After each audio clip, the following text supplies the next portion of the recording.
नमस्कार, सीएनबीसी आवाज पर आपका स्वागत है। मैं हूं आपके साथ दीपाली नंदा। हम एक बार फिर से लेकर हाजिर है आपके लिए एक खास शो जिसमें मिलेंगे आपके सवालों के जवाब। आपके निवेश और ट्रेडिंग से जुड़े सभी सवाल आप हमें 7045220000 पर व्हाट्सएप कर सकते हैं। आपका पसंदीदा शो फेसबुक और एक्स पर भी लाइव है और आप हमें यहाँ भी सवाल भेज सकते हैं। आपको बता दें, शो के दौरान सोशल मीडिया पर आपके भेजे सवालों पर हमारे एक्सपर्ट लाइव जवाब भी देंगे। तो आज बता दें, हमारे शो में हमारे साथ मौजूद रहेंगे इक्विनॉक्स के रिसर्चर एंड एडवाइजर पंकज रांदर जी। पंकज जी, स्वागत है आपका सीएनबीसी आवाज पर। Thank you very much. तो पंकज जी से हम मार्केट पर पूरा आउटलुक लेंगे, साथ ही दर्शकों के सवालों का जवाब भी जानेंगे, लेकिन उससे पहले आपको बताते हैं कि गुरुवार में शेयर बाजार की चाल किस तरह से रही। सेंसेक्स वीकली एक्सपायरी के दिन बाजार सीमित दायरे में रहा। निफ्टी लगातार 7वें दिन बढ़त पर बंद हुआ तो सेंसेक्स 124 पॉइंट चढ़कर बंद हुआ। वहीं mid cap small cap index की फ्लैट क्लोजिंग रही। इसी के साथ निफ्टी बैंक इंडेक्स में 134 अंकों की बढ़त देखने को मिली। साथ ही 54,670 पर यह बंद हुआ। मिड कैप और स्मॉल कैप इंडेक्स की फ्लैट क्लोजिंग देखने को मिली। तेल, gas, PSC, energy, pharma shares और मेटल शेयर्स की खरीदारी देखने को मिली। इसके अलावा आईटी, ऑटो और कैपिटल गुड शेयर्स में दबाव बना रहा। साथ ही आपको बता दें, निफ्टी के 50 में से 26 शेयर्स में गिरावट और सेंसेक्स के 30 में से 15 शेयर्स में तेजी देखने को मिली। इसके अलावा एक नजर डाल लेते हैं बड़े निवेशकों के सौदों पर और आपको बताते हैं आज के एफआईज और डीआईज के डेटा। एफआईज की बिकवाली की बात करें तो यह आंकड़ा 3,472 करोड़ से ज्यादा का रहा। वहीं डीआईज की खरीदारी का आंकड़ा 4,045 करोड़ से ज्यादा का देखने को मिला। तो ये तो बात हो गई गुरुवार के बाजार की, और अब बात की जाए शुक्रवार में किस तरह से बाजार की हमें पूरी चाल देखने को मिलेगी, कौन से अहम ट्रिगर्स रहेंगे, ये जान लेते हैं हमारे एक्सपर्ट पंकज रांदर जी से। तो पंकज जी, आपसे जानना चाहेंगे किस तरह से रहेगा शुक्रवार का बाजार। गुड इवनिंग दीपाली जी, गुड इवनिंग एवरीवन। दीपाली जी, देखिए पिछले 6-7 सत्रों से जो है निफ्टी के अंदर एक अच्छी खासी उछाल देखने मिल रही है। एक डब्ल्यू पैटर्न का एक ब्रेकआउट की तरफ निफ्टी अभी बढ़ रहा है। मुझे लगता है कि ये तेजी अभी और कंटिन्यू रहेगी। हाँ, लेकिन थोड़े कम अंतर में ये मार्केट बढ़ते हुए नजर आ रहा है। कभी 50, 100, 200 अंकों से ज्यादा इतनी तगड़ी जो है वो तेजी नजर नहीं आ रही है। बट डेफिनेटली एक बार 25,150 की लेवल फ्यूचर्स के अंदर क्रॉस कर देगा तो मुझे लगता है कि निफ्टी के अंदर जो है एक अच्छी खासी मूव एक्सपेक्ट कर सकते हैं। वही इसका रेजिस्टेंस है 25,150 से 180 की रेंज। अगर वो बाईपास कर देता है तो मुझे लगता है कि 25,300, 25,450 ये रेंज देखने मिल सकती है। थोड़ा सा ब्रॉडर व्यू है कल तक के लिए। मुझे लगता है कि 25,250 तक की रेंज हम लोग विजिबल कर सकते हैं यहाँ। जी सर, कुछ पर्टिकुलर शेयर्स ऐसे जिस पर आपकी नजर रहेगी, कुछ सजेशंस? जी, देखिए मेरे जो 2 टॉपिक है, पहला जो रहेगा वो श्रीराम फाइनेंस के ऊपर रहेगा। आज का जो इसका चार्ट का सेटअप दिख रहा है वो काफी शानदार है। जिस तरीके के प्राइस एक्शंस इसके अंदर देखने मिले, मुझे लगता है कि ये एंटीसिपेटेड काउंटर है। 620 में फ्यूचर्स का रेट बता रहा हूं मैं, 620 में इसको खरीदारी की सलाह रहेगी। 610 का इसका एक स्टॉप लॉस रहेगा। टारगेट जो है कल के सत्र में हम इसको 640 तक के विटनेस कर सकते हैं। दूसरा जो ट्रेड रहेगा वो एनएसपीसी के फ्यूचर्स में है। इसके अंदर भी सिमिलरली काफी तेज काउंटर ये देखने मिला है। जिस हिसाब से चार्ट स्ट्रक्चर देखने मिल रहा है, मुझे लगता है कि यहाँ से आगे ये काउंटर और भी आगे तेजी दिखा सकता है। ओवरऑल मार्केट भी काफी सपोर्टिव है। तो 82 रुपीज 50 पैसे में इसको खरीदारी की सलाह रहेगी। 81 रुपीज का स्टॉप लॉस है और 86 रुपीज का टारगेट रहेगा इसका। जी, तो ये 2 शेयर जिस पर सर ने बताया, श्रीराम फाइनेंस और एनएचपीसी फ्यूचर में नज़र रखनी चाहिए। तो चलिए सर, अब हम शुरू करते हैं अपने सवालों का सिलसिला और हमारे पहले व्यूअर्स हमारे साथ जुड़ रहे हैं सपन गुप्ता जी आगरा से। तो सपन जी, स्वागत है आपका सीएनबीसी आवाज़ पर। बताएं क्या पूछना चाहते हैं आप?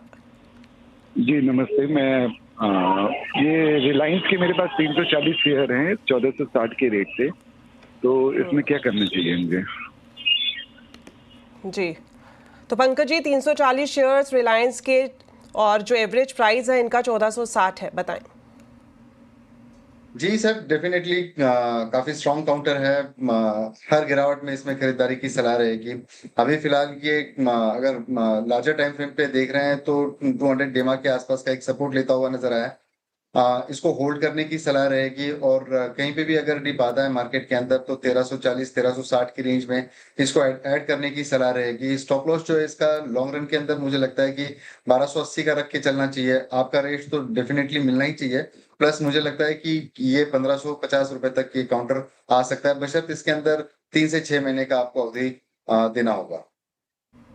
जी, यहाँ पर हम एक डिस्क्लेमर दे दें, सीएनबीसी आवाज़ नेटवर्क 18 का हिस्सा है और नेटवर्क 18 का स्वामित्व रिलायंस इंडस्ट्रीज के पास है। चलिए बढ़ते हैं आगे और हमारे दूसरे दर्शक भी हमारे साथ जुड़ गए हैं। शैल गुप्ता जी हैं प्रयागराज से। तो शैल जी पूछिए अपना सवाल।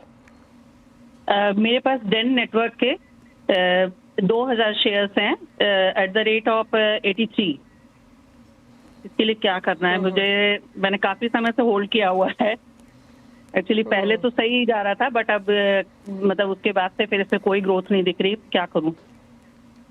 जी, तो पंकज जी इनके पास 2000 शेयर्स है डेन नेटवर्क के और लंबे समय से ये होल्ड कर बैठी हुई हैं और जिस तरह से अभी भी हम देख रहे हैं कि प्रति शेयर ये लॉस में जाता हुआ ही दिखाई दे रहा है। तो आगे किस तरह की स्ट्रैटेजी इनको अपनानी चाहिए?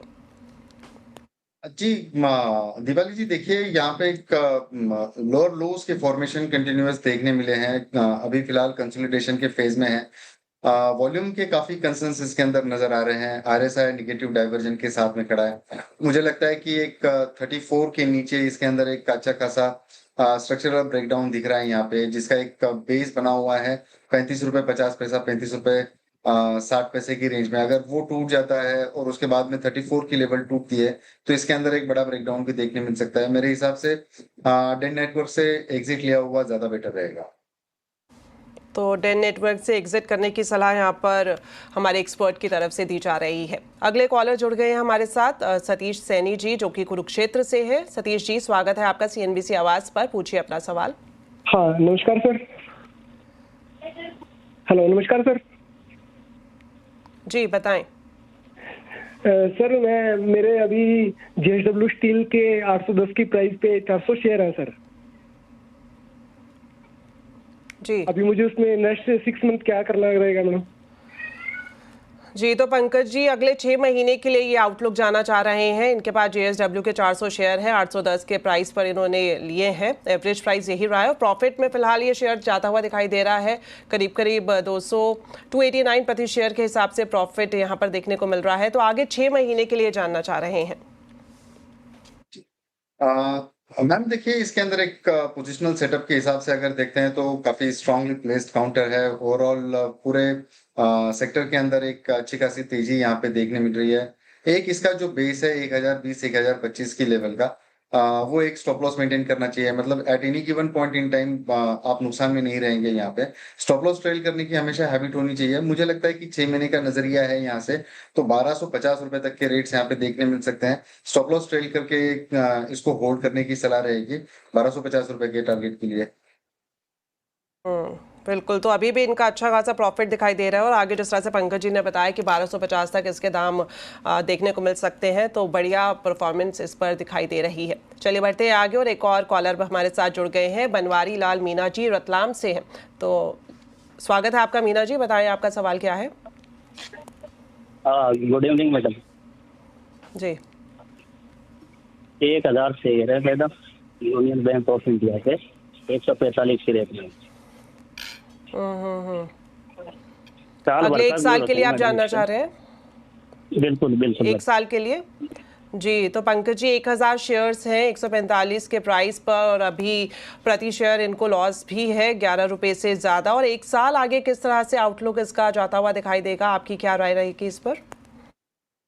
जी मैम देखिए, जहाँ तक बैंकिंग का सवाल है, ओवरऑल बैंक निफ्टी काफी प्रेशर में परफॉर्म करती हुई नजर आई है पिछले काफी दिनों से। और एक आउट परफॉर्मिंग का हम लोग जो एक्सपेक्टेशन कर रहे थे वो हो नहीं रहा है। ओवरऑल बैंकिंग में कोई अगर अपना ओपिनियन रखना है तो लंबे समय के लिए इसको होल्ड करके चलना होगा।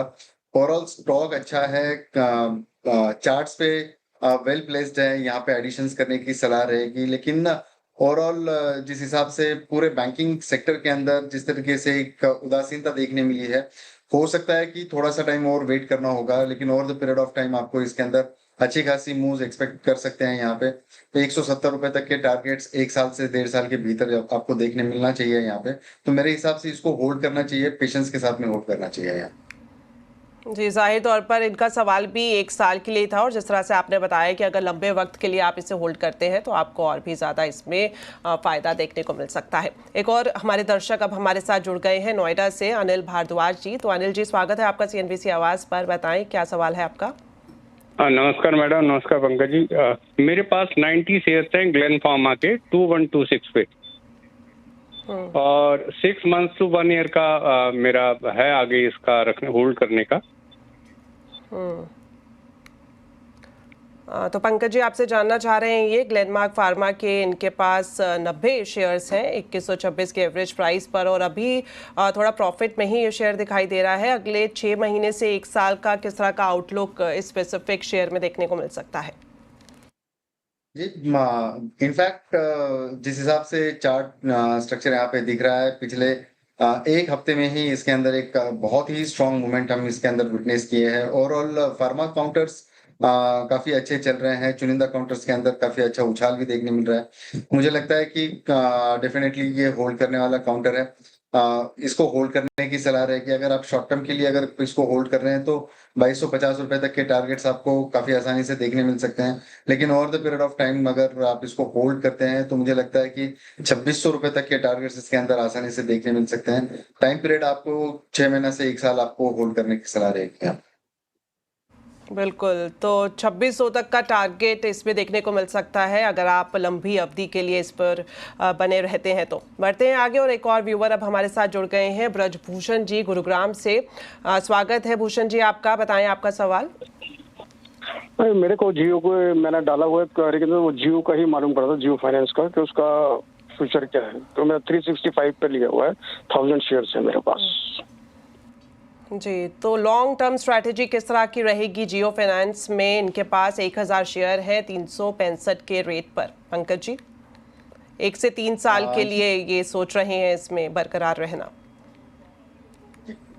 दीपाली जी देखिए, जब भी मैं शोज पे रहता हूँ इसका जिक्र हमेशा होता है। मैं हमेशा से जो फाइनेंशियल्स के बारे में मैं एक राय दे रहा हूँ यहाँ पे कि एक स्टैगर्ड वे में इसके अंदर इन्वेस्टमेंट होनी चाहिए।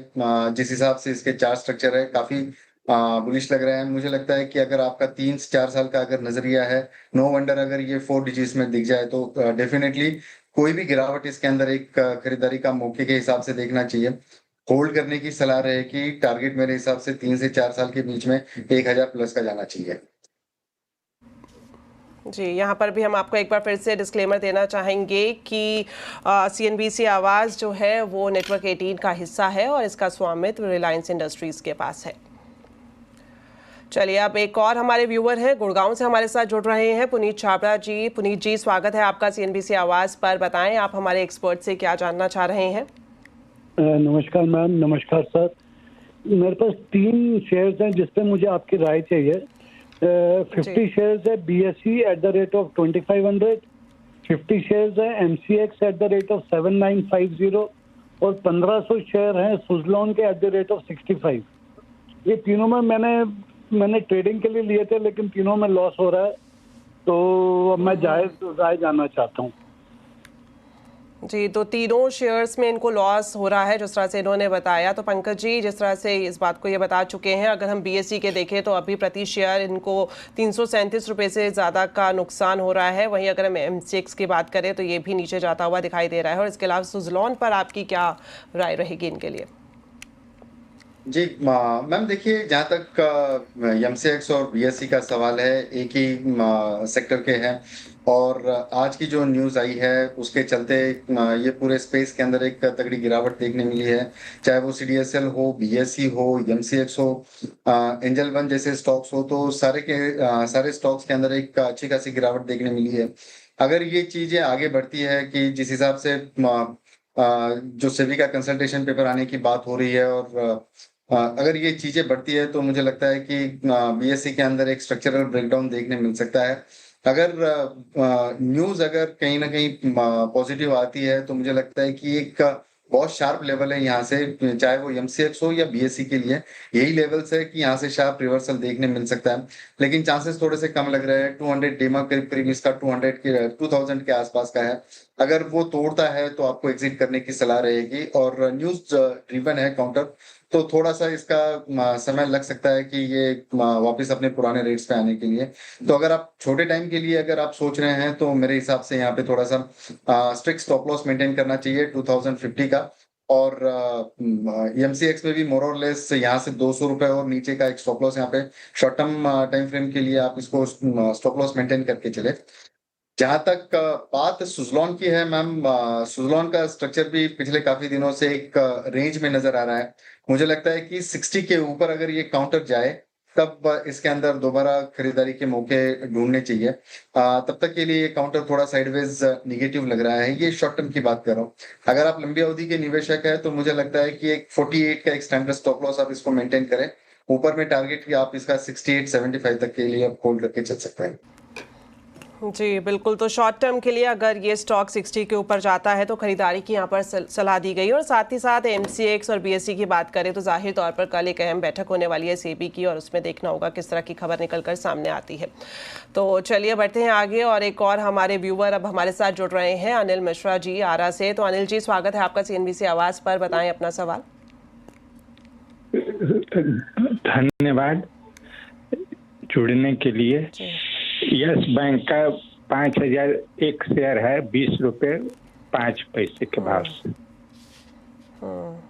लॉन्ग टर्म व्यू क्या है, इसके बारे में जानना चाहते हैं। जी, तो पंकज जी येस बैंक पर आपकी राय जानना चाह रहे हैं। इनके पास 5001 शेयर है, 20 रुपये से के आसपास का इनका एवरेज प्राइस रहा है। लॉन्ग टर्म स्ट्रैटेजी क्या होनी चाहिए? क्या इन्हें बरकरार रहना चाहिए, होल्ड रखना चाहिए इन शेयर्स में?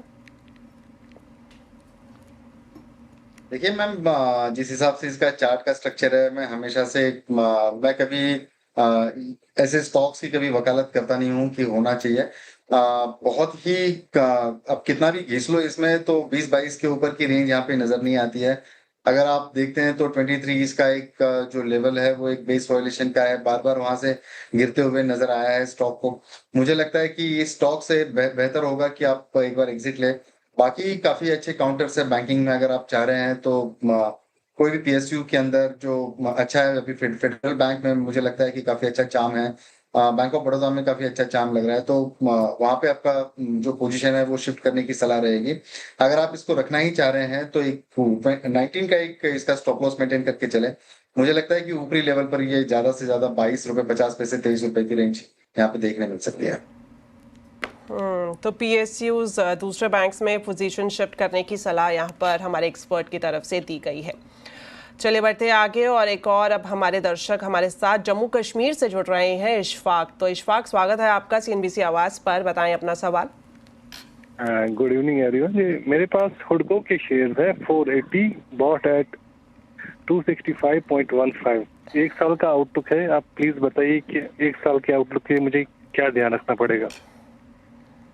जी, तो पंकज जी एक साल का आउटलुक ये जानना चाह रहे हैं। अगर हम हुडको के शेयर्स की बात करें तो अभी प्रति शेयर करीब 48 रुपए का यहाँ पर लॉस होता हुआ दिखाई दे रहा है, और इन्होंने जो शेयर खरीदा था उसका दाम उस वक्त 265 के आसपास था। तो एक साल के लिए किस तरह से परफॉर्म करेगा ये शेयर?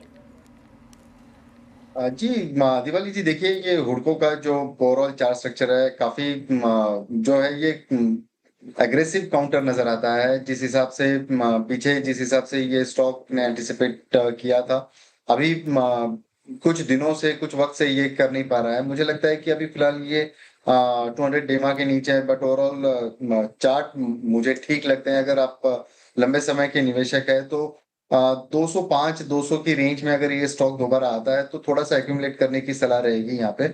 और ऊपरी लेवल में इसका 260 रुपए तक के रेट्स आपको डेफिनेटली देखने मिल सकते हैं, लेकिन 250-260 के बाद में इसको थोड़ा रिविजिट करना होगा हम लोग। बिल्कुल, तो 250 से 260 के बाद एक बार रिविजिट करने की यहाँ पर सलाह पंकज जी की तरफ से दी गई है। तो इस शो में फिलहाल वक्त एक छोटे से ब्रेक का है। ब्रेक के बाद भी हम अपने दर्शकों के सवाल लेंगे, हमारे एक्सपर्ट भी हमारे साथ बने रहेंगे। जल्द वापस लौटते हैं।